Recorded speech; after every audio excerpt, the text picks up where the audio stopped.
പോലീസിന്റെ പുറയുണ്ട്. പോലീസോ? എങ്കിൽ ഈ നിമിഷം തന്നെ ഇവിടെ ഇറങ്ങണം. ഞാൻ പോലീസിനെ കണ്ടു. പോലീസ് എന്നെ കണ്ടിട്ടില്ല സാർ.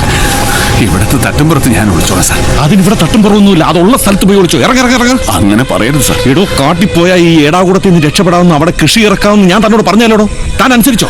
അനുസരിക്കാത്തതല്ല. ഓ, ആ ഡോക്ടർ ശാന്താറാം അതിന് സമ്മതിക്കുന്നില്ലായിരിക്കും അല്ലോടോ. ആ ഇരപ്പാളിയെ തട്ടിക്കളയാൻ ഞാൻ ആറിലെ ഏർപ്പാടാക്കിയതാ. എങ്ങനെ രക്ഷപ്പെട്ട് കളഞ്ഞു. പക്ഷെ ഒന്നുറപ്പാ, ഈ നാട്ടിലവൻ ഇനി കാലുകുത്തില്ല. അതിനുള്ള ധൈര്യം അവൻ ഉണ്ടാവുമെന്ന് ഞാൻ കരുതുന്നില്ല.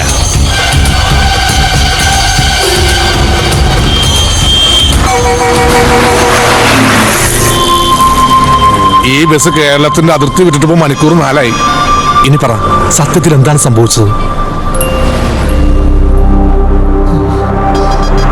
ഡ്രൈവർക്ക് പുറമെ 2 പേരാണ് വണ്ടിയിലുണ്ടായിരുന്നത്. എന്നെ എവിടെ കൊണ്ടുപോവുകയാണ് എന്ന് ഞാൻ ചോദിച്ചു. ദോഷം പറയരുതല്ലോ, അവന്മാരുള്ള സത്യമെന്ന് പറഞ്ഞു.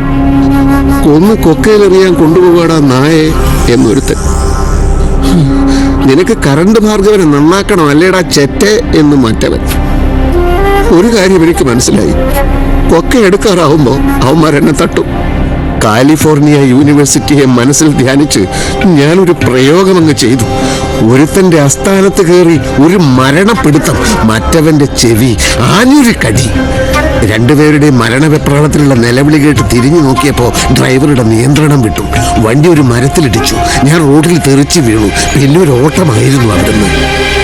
കുറേ ദൂരം ഓടിക്കഴിഞ്ഞപ്പോ ഒരു ലോഡ്ജ് കണ്ടു. ഭാഗ്യത്തിന് അവിടെ ഒരു മുറി കിട്ടി. അവിടുന്നാണ് ഞാൻ അലിയെ വിളിച്ചത്. കേരളം ഒരു ഭീകര സ്ഥലം തന്നെ അലി. സത്യത്തിൽ ലോഡ്ജിൽ വരാൻ എനിക്ക് ഭയമുണ്ടായിരുന്നു. ഭാർഗവനും ഡോക്ടറും കൂടി എന്നെ കൊല്ലാനുള്ള വല്ല പദ്ധതി ഇടുമെന്ന് ഞാൻ സംശയിച്ചു.